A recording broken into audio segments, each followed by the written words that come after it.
Chilling tales for dark nights.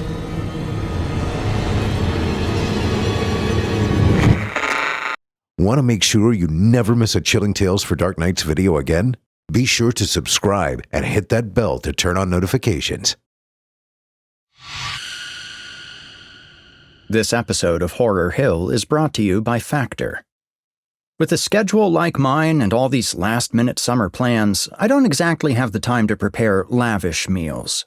What's a guy like me have to do to eat smart? Factor, that's what. I get tasty, chef-prepped, dietitian-approved meals delivered right to my door. Factor is America's #1 ready-to-eat meal delivery service. We all know wellness means eating right, but who has the time? All the shopping, all the prep, it's just not compatible with most people's lifestyles. Factor has solved this problem in grand style. You can select from over 65 delicious, nutritious meals with options for every lifestyle, and they arrive fresh and ready to eat. They've got perfect choices for everyone. GLP-1 friendly meals and Mediterranean diet options packed with protein and good-for-you fats.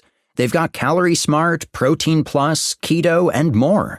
Nutritious breakfasts, quick lunches, premium dinners, and guilt-free snacks and desserts.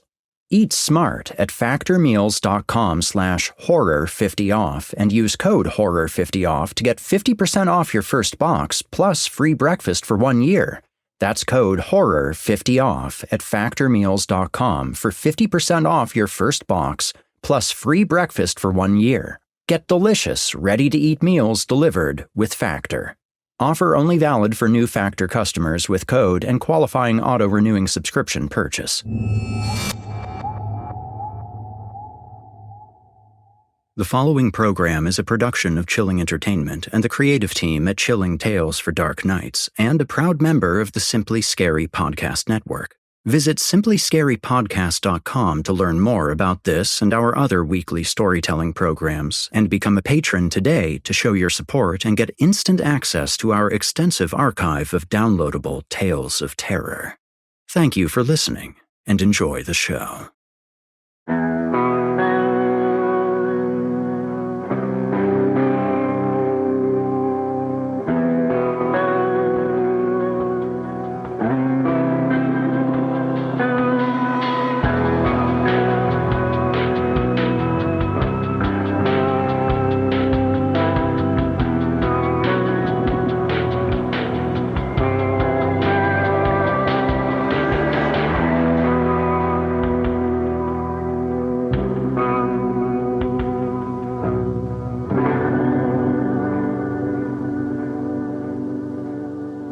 Disclaimer. Horror Hill is a horror anthology podcast, bringing you scary stories from all corners of the internet and beyond. As such, certain stories include content that some listeners might find offensive. In particular, tonight's episode includes graphic scenes of depraved sexuality and violence, as well as violence against children. Listener discretion is advised.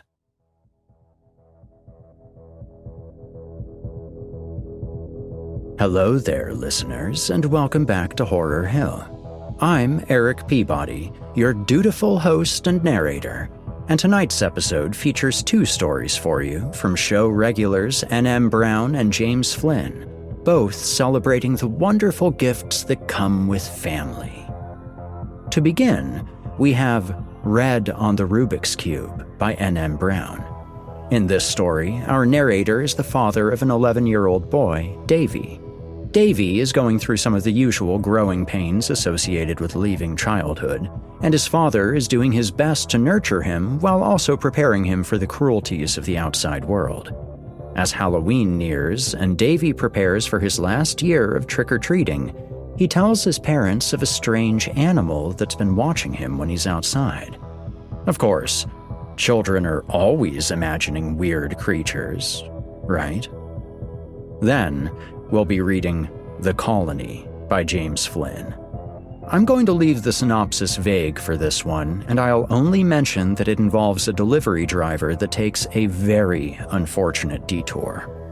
Listeners, you know that I include content warnings at the beginning of these episodes, since the last thing I want is for someone that's trying to enjoy some fictional horror to suddenly be thrust into the memory of a real, personal horror that they have endured.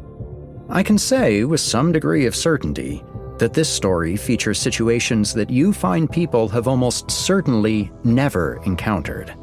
But still, I'll stress again that this story goes hard. Now, before we jump in, I want to ask your help with something. About a year ago, things got a little tight with funds in the Chilling Tales camp, largely due to lower ad revenue. We put the word out and you all stepped up to keep things running.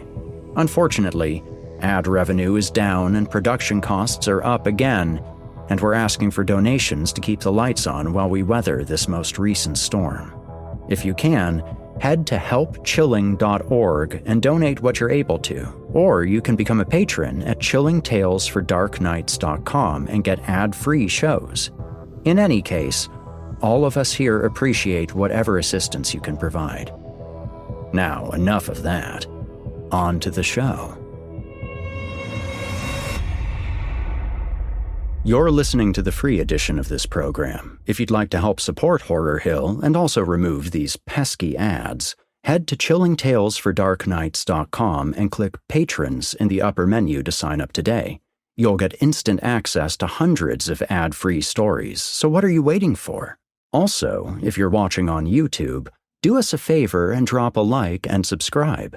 Become part of our Dark Circle, listeners. And now, from author N.M. Brown, I give you Red on the Rubik's Cube.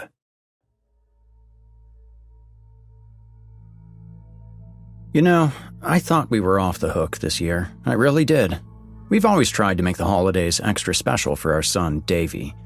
However, he was 11 this year, and in my opinion, too old for going door to door in costume. If I had asked my dad to go out at that age, I'd have gotten a drunken laugh and a bruised arm as he led me back into my room with it. We always try to be better than our parents, though, right?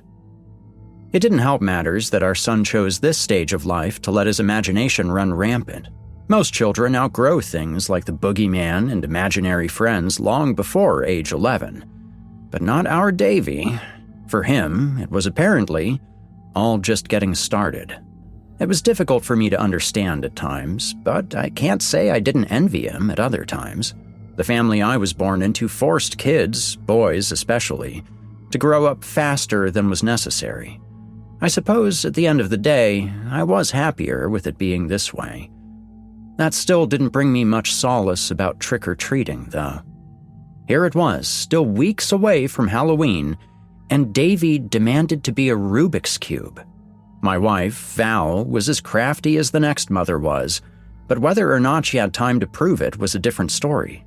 Nevertheless, I began looking for large cardboard boxes and colored construction paper booklets. I'd even gone as far as to wonder if I should get some high-gloss clear paint to paint over the color pages for authenticity. Deciding against it in the end, I took the supplies home, feeling like I'd done a good thing for my child. I placed everything, sans box, on the corner of the table, where it sat, and sat. In our defense, we were severely sleep-deprived. Val and I's time in the evenings is precious to me. The times after dinner when we smoked, laughed, hugged, and talked about our days were often the only things that kept a smile on my face throughout the workday. And Davy was fucking that up. We had a routine down, and a good one, too. I'd get home from work, and Val and I would usually make dinner together. We'd gather around the table to talk to our son and eat, then send Davy outside to play so we could have some time to ourselves. We'd call him in when it was dark out, have a wash, unwind, and go to bed. Rinse and repeat. The timing of it was absolutely perfect. Until it wasn't. Davy had been coming in crying, all upset about some creature he'd seen outside in the woods. While we did live in a heavily wooded area, the animal he described to me didn't sound like anything I'd ever heard of before. The amalgamation of features, coupled with the bipedal way it functioned, convinced Val and me that this was something made up in the boy's mind. Maybe a product of watching television too late at night, or a terrifying tall tale told on the school bus by much older boys. He described thick, red-veined tissue and paddles for hands. There was one eye on the top of its head and one off to the side, down low, and other nonsensical things only a child can come up with.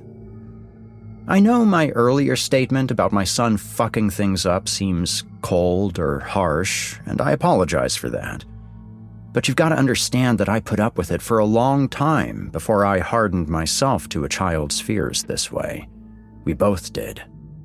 If I had a quarter for every damn time Val looked at me with pouting eyes as he whined, silently urging me to check it out for our only child's peace of mind, and every time my back would groan as I grabbed my jeans off the floor to put back on and placed my aching ankles back into my work boots before following him out to the woods, the land that the creature called home.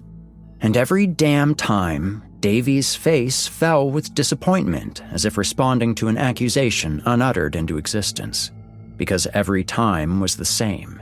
Nothing would be there. A leaf-speckled labyrinth of tree branches was the only thing to see for what seemed like miles. The first time, I believed him when he suggested that maybe the noise of our feet had scared it off. Maybe it didn't like adults, he had said. But by the fifth time, I was plain fucking done with it. He would slam our door open so many times in the middle of our evening sessions. They weren't sexual, but in many ways, they were the times I held most intimate to my soul. It would happen so many times that we would give up, only resuming long past when he was asleep in bed and we were supposed to be. So yeah, we were tired, and things got left behind.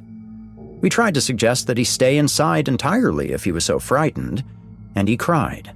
So we would encourage him to go out and play, hoping that that day would be the one where this phase had finally passed. And he cried. We were running out of options, so out of nothing but desperation, I tried to handle it like my old man would have with me. Val made his favorite meal, and as fate would have it, he had an especially good day at school that day. So I took advantage and took a chance. Hey, you planning on going outside today, kiddo? I asked tentatively, leaving food in my mouth to make the question appear more casual than it was. He nodded, fear creeping into the edges of his eyes as he pushed pieces of corn around on his plate.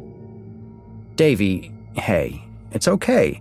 I'm here, and I think it's time we all talk about what's bothering you. Now, this monster, you call it. Does he try to hurt you? He nodded, his facial features scrunching up in confusion as he did. He said he's never thrown anything at him, but he chases and tries to grab him. Well, that certainly does sound scary, sweet boy. Have you tried talking to him? Some creatures, like bears for example, will get scared if you puff up really big and yell really loud.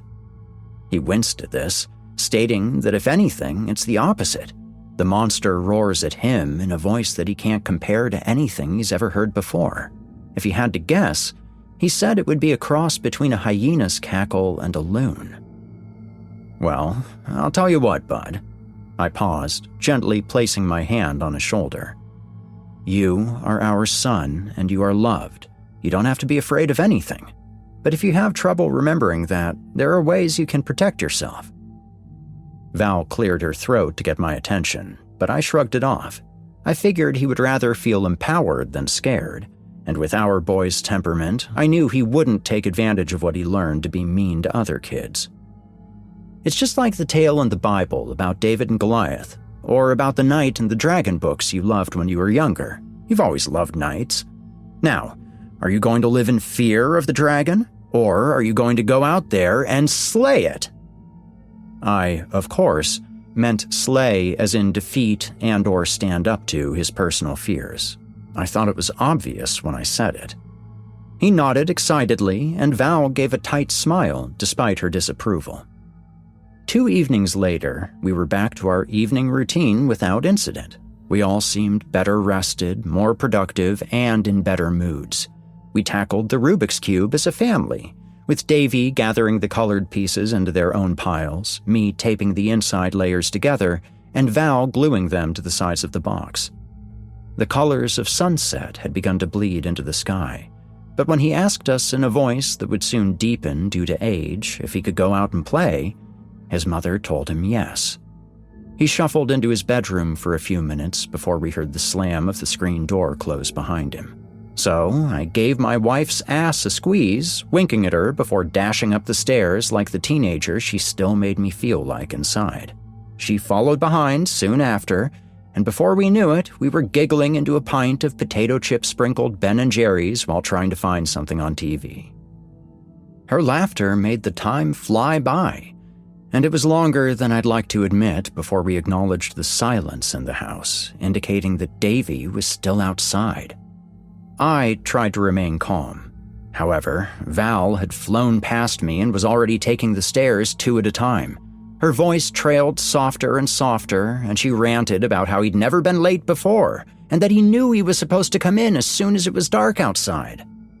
The screen door slammed shut just as I reached the last step, with nothing but a breathless gasp to prepare me for what I was about to see. Our son stood in the kitchen entryway, his red speckled teeth stretched in a smile of triumph that was unnaturally wide.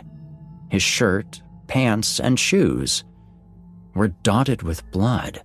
The scent of copper consumed me as I rushed to him, assuming he had deeply injured himself.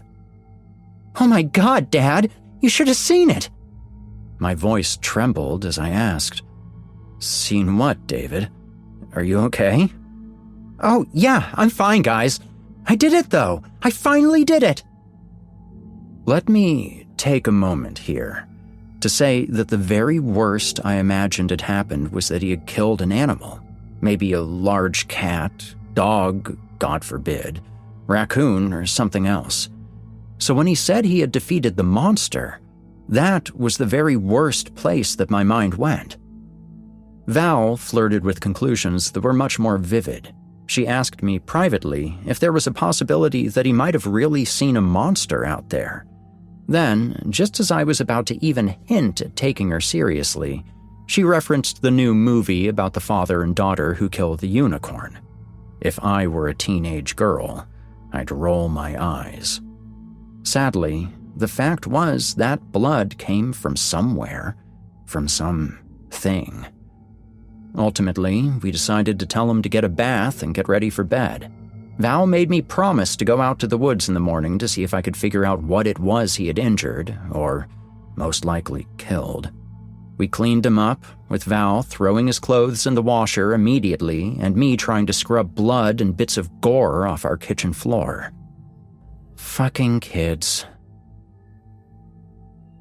It was later on. Things had settled. I had turned the TV back on while Val fussed over Davy in his bedroom, getting his clothes ready for the next day and tucking him in a way that respected his preteen years. It took me a few moments to realize that the knocking I was hearing wasn't from the show I was watching, but from our own front door. Fuck, I thought to myself, knowing I'd have to get redressed for the second, or third time really, that day. After taking care of that, I yelled to my wife that I'd answer the door, and I descended the steps. A pale-faced man loomed on my doorstep, followed by a wiry woman with red-rimmed eyes. Their son had snuck out of the house earlier and hadn't come home that night. Their overall tone didn't seem to match the situation at all. I mean, Val and I had experienced the same thing earlier, albeit to a lesser degree. While the man's face seemed grim, the woman was becoming downright hysterical.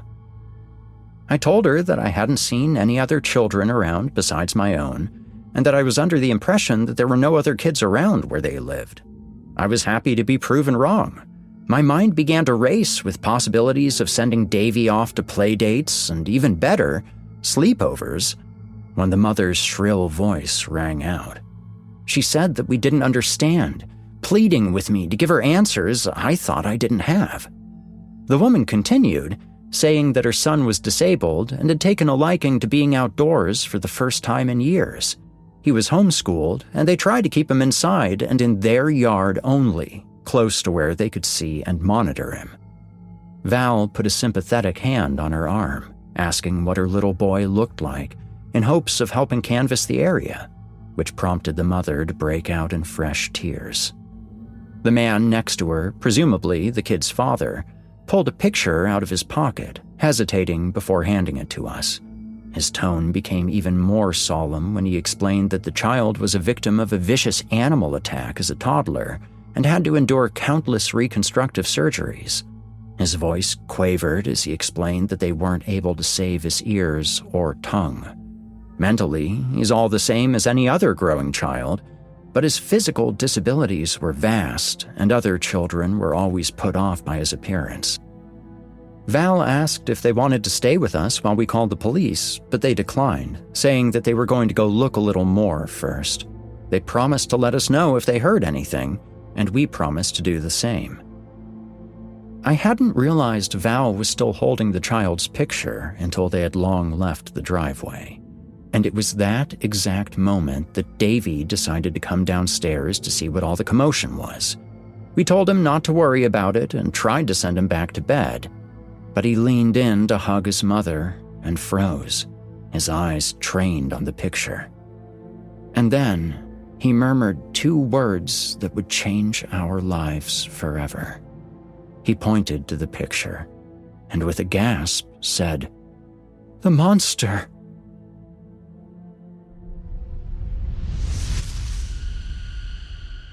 This episode of Horror Hill is brought to you by Factor. We all know how important eating right is to our health, but seriously, who has the time to prepare healthy, home-cooked meals? 3 of them a day? What do you think I am, some kind of machine? I'm trying to run a business here. But to Factor, preparing healthy meals is their business. With Factor, you can enjoy 3 healthy, delicious meals a day without any of the time or trouble. Their chef-crafted, dietitian-approved meals arrive fresh and ready to enjoy. Nutritious breakfasts, quick lunches, premium dinners, and guilt-free snacks and desserts. All ready to eat in just 2 minutes. You know what that means, don't you? Wellness is back on the menu. Health aside, let me tell you how great Factor meals are. First of all, this is gourmet stuff. We're not talking TV dinners here. They've got a huge selection of weekly meal options, including premium seafood choices like salmon and shrimp at no extra cost.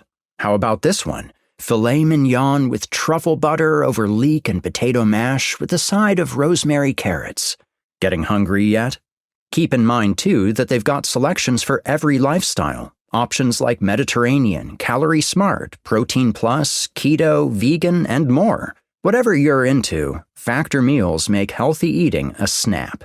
I use Factor myself, and I hope you'll give it a try too. If you've got wellness goals like I do, take it from me. Factor is a no-brainer. No brains, no cooking, no scrubbing pots and pans, none of that. Just healthy, delicious meals delivered right to your door. From more choices to better nutrition, 97% of customers say Factor helped them live a healthier life. And I'm one of them. Eat smart at factormeals.com/horror50off and use code HORROR50off to get 50% off your first box plus free breakfast for 1 year. That's code HORROR50off at factormeals.com for 50% off your first box plus free breakfast for 1 year. Get delicious, ready-to-eat meals delivered with Factor. Offer only valid for new Factor customers with code and qualifying auto-renewing subscription purchase. You've been listening to Read on the Rubik's Cube by N.M. Brown. N.M. Brown is a proud Minnesota resident who uses inspiration to create dark tales everywhere she can. She has been featured in over 42 anthologies since 2019 and has her very own book release called The Origins of Delusion, which you can buy pretty much anywhere.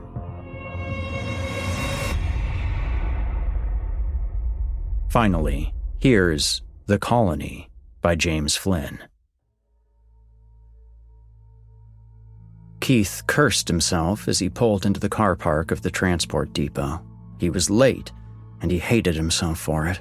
It had taken longer than expected to prepare his packed lunch, and for some reason, there had been more traffic than usual during his commute. Now he was late for his night shift, and he searched for a parking space frantically. Tonight was a bad night for Keith to be late. This was the final shift of his trial period. As an agency driver, it was Keith's intention to get a full-time job at Food Star, But in order to qualify, he had to get through the mandatory 12-week trial period with good attendance and no major incidents. He hadn't done badly so far. Most of his deliveries had been on time over the last few weeks, and he hadn't caused any damage to the lorries. But it was now the last shift of the trial period, and he was late. After parking his car, Kith put on a high-vis vest and ran towards the entrance gates of the complex. Inside the depot, fluorescent-coated workers whizzed around on forklifts of various designs, picking up shrink-wrapped pallets. Sticking to the designated walkways, Kith made his way towards a gray hut in the far corner, which served as the transport office. By the time he clocked in, he was 9 minutes late. 9 minutes wasn't enough for him to get told off or sent home, but it was enough for Reg, the transport manager, to give him a frosty look as he handed him his paperwork and keys. Kith looked at the delivery sheet. Padstow, delivery time 2:30 a.m. Keys in hand, Kith walked out to the yard to search for his unit. Thankfully, it wasn't blocked in by any other vehicles, and so he jumped straight in and started his checks. It was a routine he knew very well. Tacho card and the tachometer, log into the microlease, flick through the dashboard computer to check the oil, water, and coolant, then climb back out and check the tires and headlights. Checks complete, Kith fired up the engine and drove around the yard in search of his trailer. 15 minutes later, he was coupled up to a huge trailer loaded with tons of food and drink, ready to depart. It was only after he had pulled up at the exit security barrier that Kith realized he had made his second mistake of the night. "This is the wrong trailer," frowned the security guard, looking up from the paperwork towards a number displayed on the side of the trailer. Keith's heart sank. "What?" "This trailer's 3345. You're supposed to have 3346. Kith glanced up at the number. "Oh, fuck." This had never happened to him before. He always double-checked trailer numbers, so why tonight, of all nights, was this happening to him? "You prick. You stupid prick." Back around the yard he went, following the one-way system, parking the incorrect trailer, and then searching for the correct one. It took another 15 minutes for him to couple up to the right trailer and carry out the necessary checks, and he glanced at the dashboard clock as he got back into his cab. "I can't be late for this delivery. I just can't." As long as Kith got to Padstow on time, everything would be okay. But if he was late, Reg would log into the system and scrutinize every step of his journey, and then discover that he had made a mistake with his trailer. "The last day of my trial period." Sweat poured from Keith's brow as he drove out of the depot, and his foot was heavy on the pedal. Padstow was a rural town, accessible by a series of narrow country lanes. Kith cruised along one of these lanes, driving a little bit faster than he should have been, trying to make up for lost time.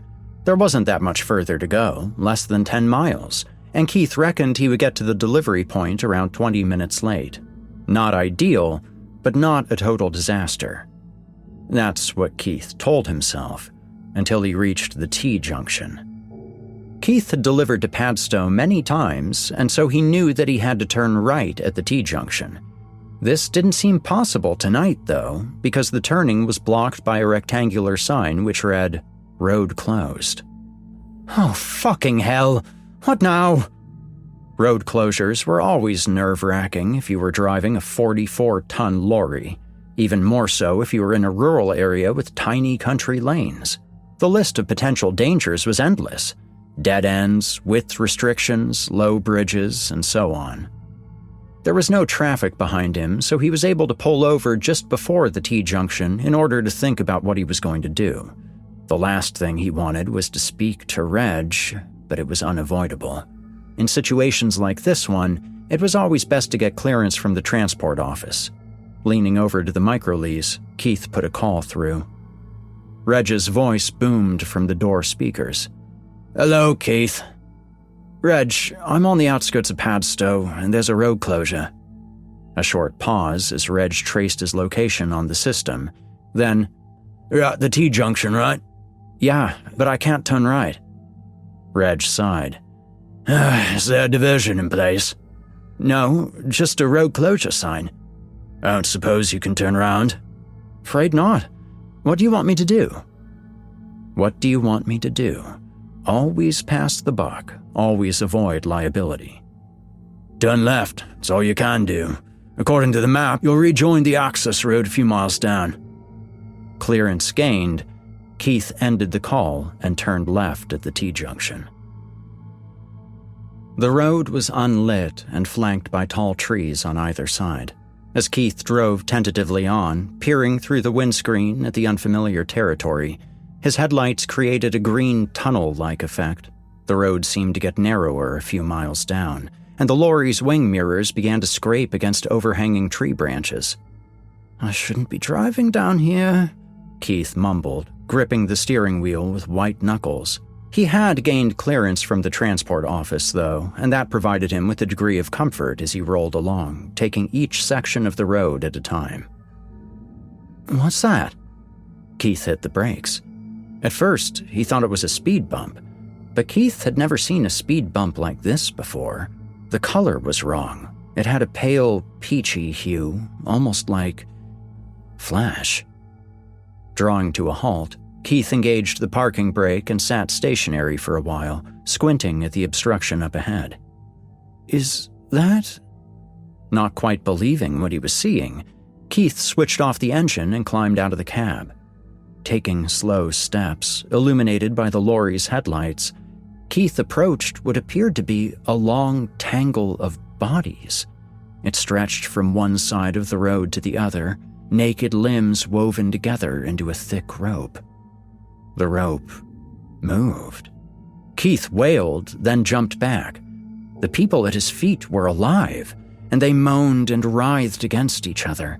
There were about 20 of them, all female, interlocked to form a chain link. Legs curled around heads, arms wrapped around torsos, and breasts squeezed against buttocks to form a thick flesh cord along the tarmac. The sheer sight of it reduced Kith to a state of idle stupefaction. Thud. Kith felt a sharp pain on the back of his head, and he keeled over. Hands then seized him, many hands all over his body, and a huge weight pinned him down to the ground. What is this? Under the dazzling glare of the lorry's headlights, Kith's wrists were bound with some kind of cord, and more people appeared. Who are you? What do you want? None of the women replied. They simply went about their business in a perfunctory manner, displaying neither anger nor joy. A creaking sound rose from somewhere, and Kith guessed that his trailer doors had been opened. A robbery. Of course, it's a robbery. Lying there on the tarmac, wrists tied, Kith suspected now that the road closure may have been a ploy. He felt foolish as well as scared. The long white headlight beams began to shake and sway as figures climbed into the back of the trailer, looting the food and drink.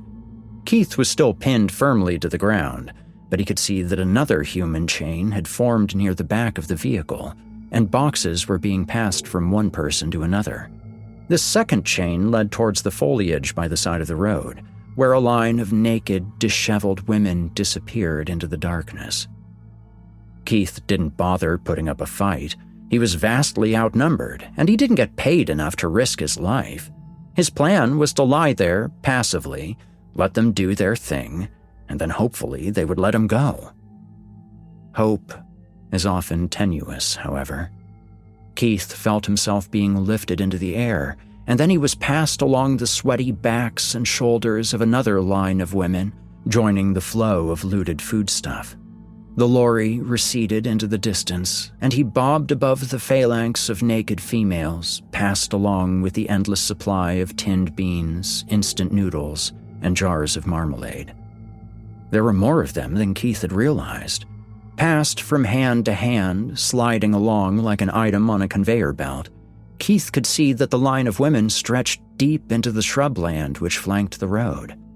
A fresh sliver of fear rattled Kith's core. This was no ordinary robbery. Kith heard the river before he saw it. For a horrible moment, he wondered whether his captors were planning on throwing him into the water, but that wasn't the case. They carried him to what looked like a rope bridge, a large, sagging structure cast in blue light from the moon. There was a long drop from the bridge to the water down below, and Kith had no control over his movements whatsoever. He shrieked as he was carried over the flimsy bridge, and hardly dared to peer over the edge. An odd noise caught his ear halfway along, however, a chorus of weak, muffled groans. And glancing down at the rope bridge, he discovered that it wasn't a rope bridge at all. No, it can't be. The bridge was comprised of yet more interwoven bodies, a huge marriage of flesh spanning from one side of the ravine to the other, cords of biological rope. Countless torsos and dislocated limbs formed the deck of the bridge, and the side rails were a latticework of outstretched arms. Wails and moans echoed through the air every time his captors took another step across the deck, their footsteps crushing rib cages and teeth. A body bridge, thought Kith.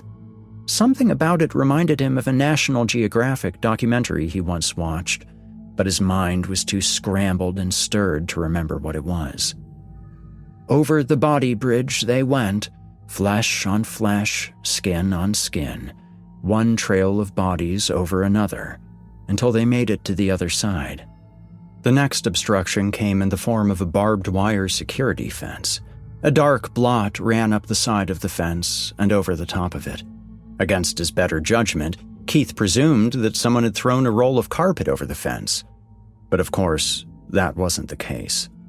It was a human ladder, another flesh and blood utility, and one by one, the naked female looters climbed up the ladder, passing various food packages along as they went.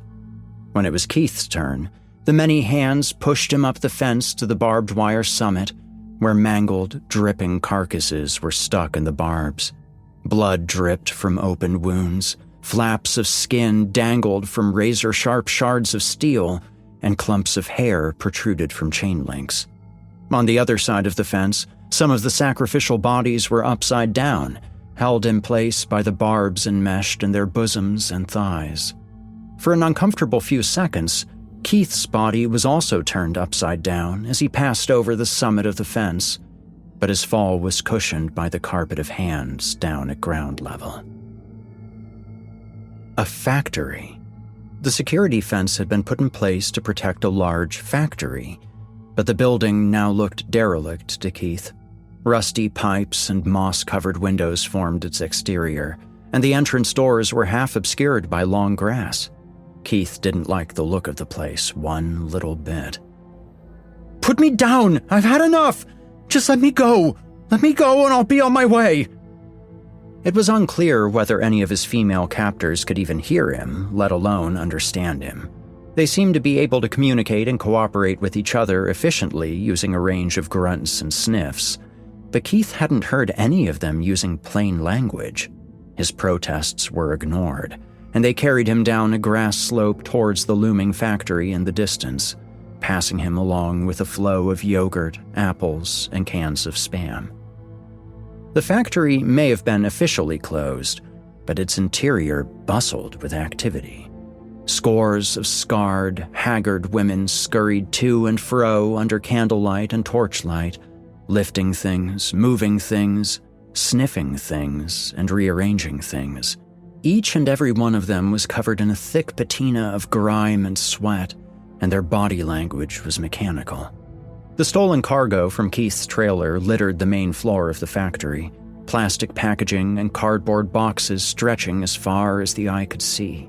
All of it was frantically processed, shifted around from one place to another. Kith finally broke away from the food trail, his now bruised body joining a different circuit. Nobody seemed to be in charge, but he was deftly steered towards a small room in the corner and then dumped unceremoniously on the floor. His captors then left and slammed the door shut behind them. Hands still bound with cord, Kith looked around at his makeshift cell. Pieces of rusting industrial machinery were scattered around the room, and streaks of grime covered the tiled walls and floor. He considered dragging himself up to his feet to see if the door was unlocked, but it seemed futile. Instead, he curled up into a ball and rubbed his sore, aching wrists. With resignation, he thought, I'm definitely not going to get to Padstow on time. When the door eventually burst open again, Kith was unsure of how much time had passed. He was still in the same position, curled fetus-like on the cold floor, aching and now slightly hungry. A cluster of naked workers stormed in, some bipedal, some quadrupedal, and they grabbed him under the armpits and hoisted him high up into the air. "Enough's enough," groaned Keith as they carried him out onto the factory floor. "You're going to get in serious trouble for this. Just let me go and I won't say anything. I'll tell the police I didn't see your faces." His words fell on deaf ears. The women carried him through the heart of the factory amidst the incessant hustle and bustle that was taking place. The factory boasted many different sections, and as Keith was pushed and carried along the various corridors and walkways, he peered into the rooms he passed. Some of the rooms were filled with stacked fruit, presumably picked from the nearby woodlands, whereas other rooms contained raw materials like wood and steel. One section of the factory that really caught his attention, though, was a medium-sized chamber that looked cleaner and more sanitary than the others. The space was filled with mattresses and blankets arranged neatly side by side, and unless Keith was mistaken, babies? Screaming babies and toddlers rolled around on the mattresses, crying out for attention. Female workers attended to them, scrambling around to their aid, cleaning them, and what the hell is she doing? One particular woman held a baby in her arms, cradling it against her scratched, grimy bosom. Tilting her head, she then stuck 2 fingers down her throat, triggering a gag reflex. A wave of vomit then splashed over the baby's face and into its mouth, which it greedily lapped up, feasting on the regurgitated meal. The entire spectacle took place over the course of just a few seconds, and as Keith was carried away, he was once again reminded of certain nature documentaries he had watched over the years. What animal does that? Birds do it, but what else? Deep in the bowels of the factory, the foot traffic thinned out. The hectic din was replaced by a mellow calm, and Keith was carried under an archway into a tall chamber.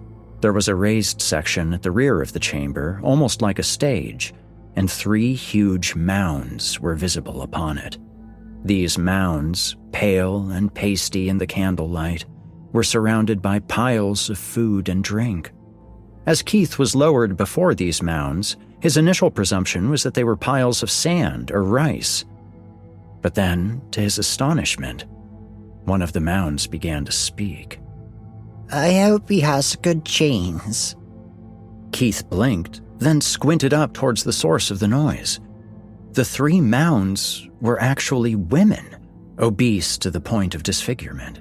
Their faces were barely visible over the domes of their overinflated bellies, every square inch of which was smeared with breadcrumbs and blobs of sauce. A handful of workers fussed over them, spoon-feeding them jam and peanut butter, while others dabbed their wobbly limbs with wet sponges. "Strip him down and get him up here." It was the center queen who spoke, and there was an authority to her tone that unsettled Keith. Several hands immediately went to work on Keith, and his clothes and restraints were taken off. He was then forcefully pushed towards the center queen's open legs. I'm not sure about this," Keith stammered. "I've actually got a girlfriend." The center queen swallowed a mouthful of food, then burped. "Get him in me." The hands were on him again, coaxing him towards the queen's quim. "I'm sorry," gasped Keith, his cock soft and flaccid. "I've never been much of an exhibitionist." "Fuck me," growled the queen. "Inseminate us now." Keith took note of the plural, inseminate us now. Glancing over at the other 2 queens, he could see that they were repositioning themselves upon their beds of marmalade and chocolate, waiting for their turn. Escape crossed Keith's mind, the possibility of fighting his way out of the room. but the idea was fleeting. Instead, he adopted a stoical manner and dealt with the situation as best he could. Knackered and spent. That's how Kith felt as he was carried out of the Queen's nest upon the shoulders of the loyal workers. They carried him back through the maze of the factory, back into the frenetic activity, alongside the hundreds of busy bodies rushing to and fro. Glazed-eyed women with knotted hair attended to damaged brickwork. Others stockpiled uneaten food in various nooks and crannies, and others still carried litter and debris to designated areas, keeping the pathways clear. Kith noticed several more nurseries as he was carried along, playpens filled with the offspring of unseen males. Where are all the males? This thought snapped Kith out of his subdued state. Hey, where are we going? What are you going to do with me? He didn't expect a reply, and he didn't get one either. His captors simply continued marching on through the underground tunnels and corridors, holding him up with their sinewy arms. What's that smell? Reaching another section of the factory, a pungent smell hit Kith's nostrils, a smell strong enough to make him gag. They emerged from the network of corridors and entered a large yard with a battered, corrugated roof, and it was then that Kith saw the source of the odor. Huge towers of excrement filled the yard, thousands of human turds stacked in tall piles, separated by concrete partitions. The yard looked as though it may have been used to store sand or gravel back in the day, but it had now been converted into a refuse chamber. It was a neat refuse chamber, though, and the many stools were arranged in an orderly fashion, every piece of fecal matter having been placed in one of the brown columns with apparent care and attention. The flies, however, could not be contained in the same manner. Thick clouds of bluebottles circled the turd mountains, drawn by the thick aroma that hung in the air. The insects feasted on the buried nutrients, laid their eggs in the tender soil, and buzzed around as though they were in their element.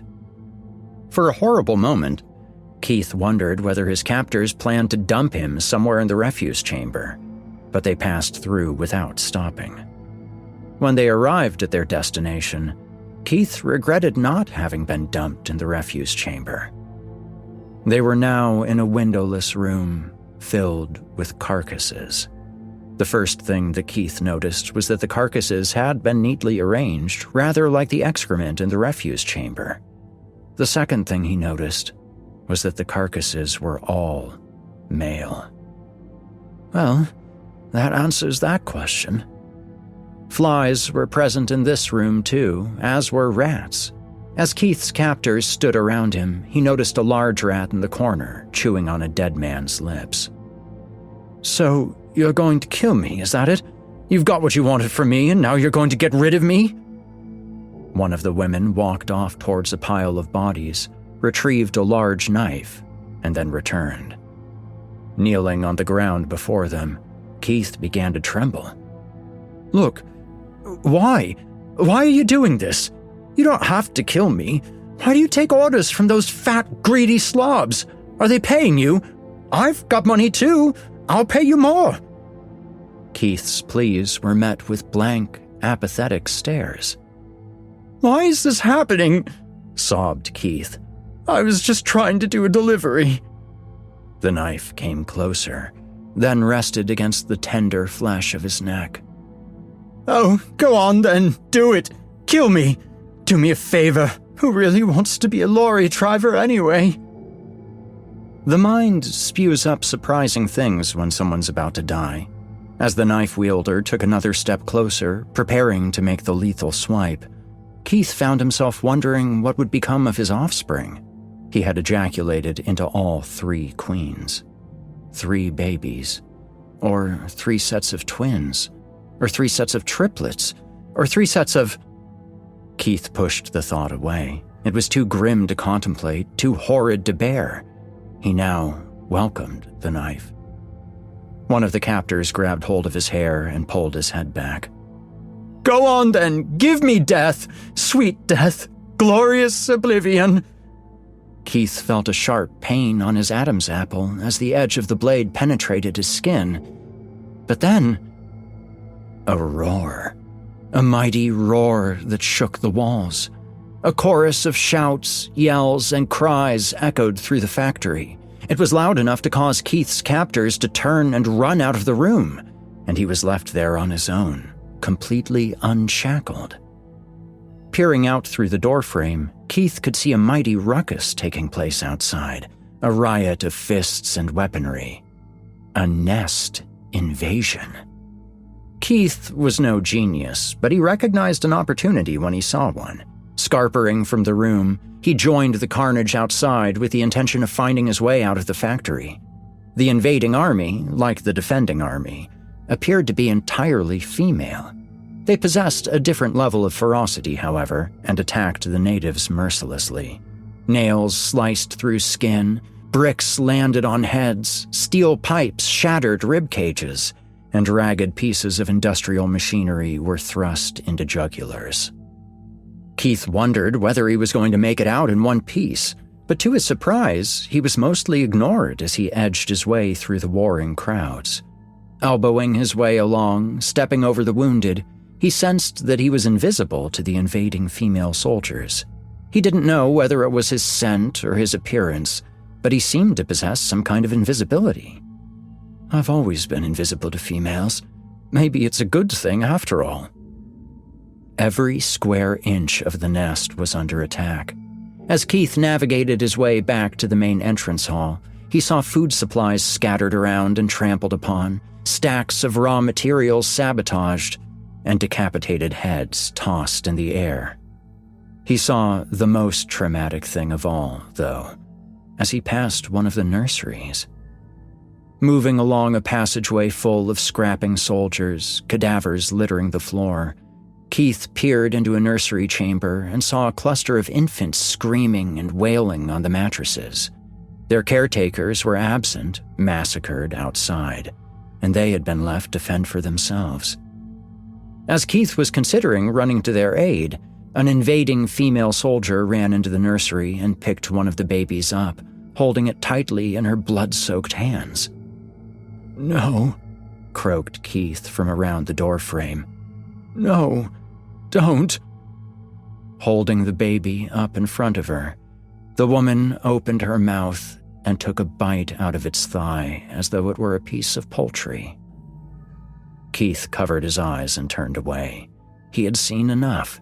He took off as the woman munched away at the raw flesh, warm blood trickling down her jaw. "Where's the exit? Where's the fucking exit?"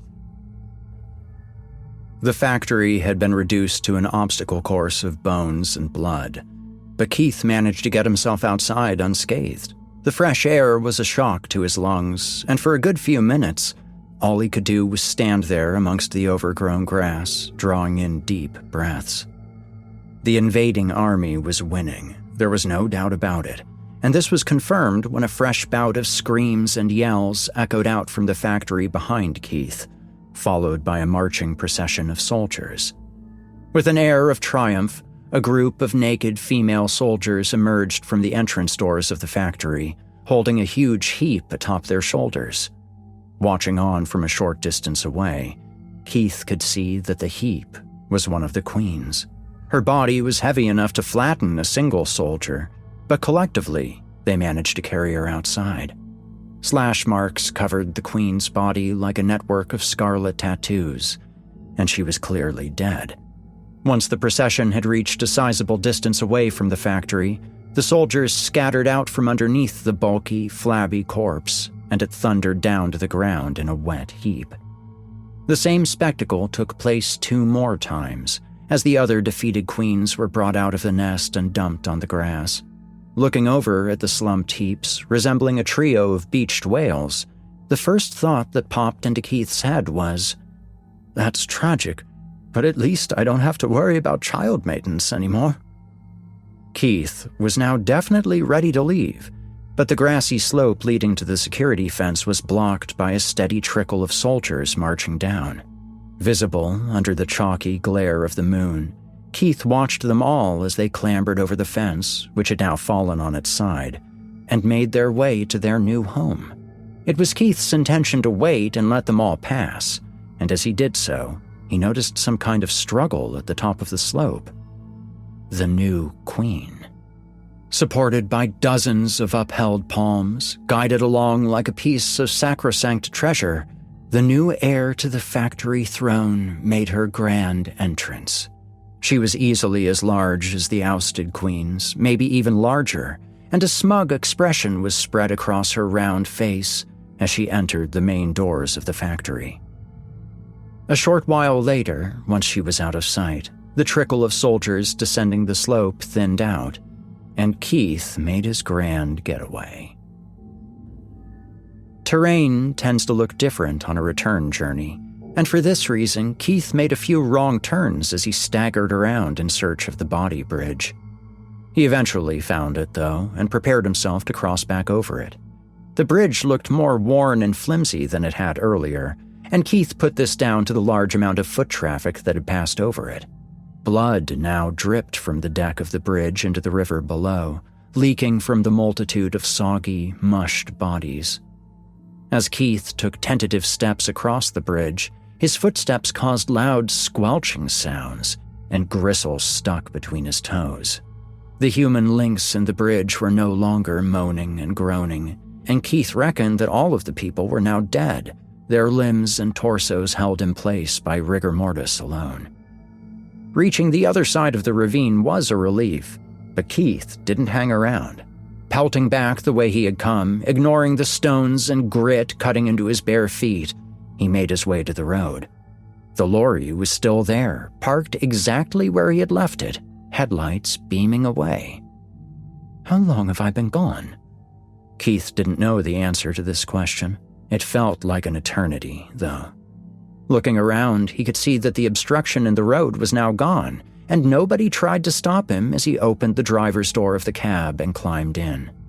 The keys were still in the ignition, and he switched on the dashboard computer and pressed a few buttons on the microlease. The microlease displayed a message from the transport office. "What's your ETA?" Instead of typing out a reply, Kith called the transport office directly. After a few rings, Reg's voice crackled from the door speakers. "Keith, what's going on?" Keith opened his mouth to reply, but then stopped. Sitting there in the driver's seat, naked, scratched, bruised, covered in dirt and blood, his feet torn to ribbons and his wrists covered in welts.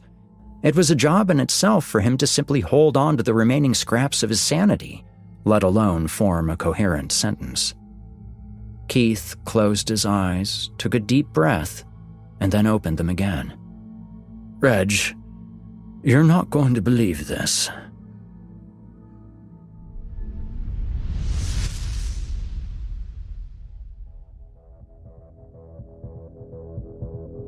You've just heard The Colony by James Flynn. James Flynn grew up in England. His stories cross the boundaries of horror, sci-fi, and sci-fi horror. An absurdist at heart, Flynn's tales tend to highlight the many paradoxes and predicaments that come attached to human existence. Flynn's work has been featured in several magazines and podcasts, most notably Black Petals magazine, Yellow Mama magazine, the Scare Room podcast, and Weird Mask magazine. When he's not writing, James Flynn can sometimes be found rummaging through shelves in secondhand bookstores, or wandering aimlessly through the streets of the secret city in which he now lives.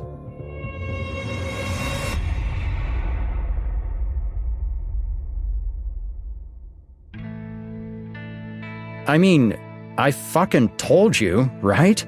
We feature some deliciously depraved material on this show, folks. But I don't think we've had a story before that combines such a high degree of squalor, filth, sexual depravity, and cannibalistic infanticide. Even our first story, which stems from family love and support, ends with one kid killing another. Do we win a t-shirt or something? Do I get put on a watch list? Well, if I get put on any sort of list, I'm bringing N.M. Brown and James Flynn with me. After all, we have them to thank for tonight's entertainment. I'm just operating in more of a Mouth of Sauron sort of role here. But still, I'm sure we'll all be happy in whatever secluded cell they put us in. Regardless, I'm sure I'll be out next week to spread more sinister stories across the airwaves, and I hope that you'll be there to listen. In the meantime, if you can donate to the cause at helpchilling.org, that'll help us keep things running smoothly. Until next time, folks, stay spooky. You've been listening to the Horror Hill Podcast, a production of Chilling Entertainment and the creative team at Chilling Tales for Dark Nights. Tonight's episode was hosted, narrated, scored, and finalized by yours truly, Erik Peabody. Additional music by Nikki McSorley. Got a terrifying tale of your own that you'd like performed? Email it to us at submissions@simplyscarypodcast.com to have your work considered for future production. Note that any writing utilizing artificial intelligence is ineligible. If you enjoyed tonight's episode, why not help us spread our dark presence online? You can follow Chilling Tales for Dark Nights on social media, and upvote, subscribe, and hit the bell notification icon if you're listening to this on YouTube. It helps us out a lot and also keeps you up to date on new episodes. If you'd like access to uninterrupted horror, free of ads and these annoying bookend segments, might I recommend signing up to be a patron? You'll get access to hundreds of episodes of this show, as well as everything from the other programs in the Chilling Tales for Dark Nights cabal. That means all of Scary Stories Told in the Dark, Drew Blood's Dark Tales, and more. It's a veritable smorgasbord of horrific delights. Head to chillingtalesfordarknights.com to get started. If you're looking for someone to narrate or handle audio production for your own personal project, I just so happen to know a guy. Email me at erikpeabodyvoice@gmail.com. That's ErikPeabodyvoice, and we can talk details. If darkness is what you're after, listener, your search is over. Yet, let it be known, you haven't found the darkness. The darkness has found you.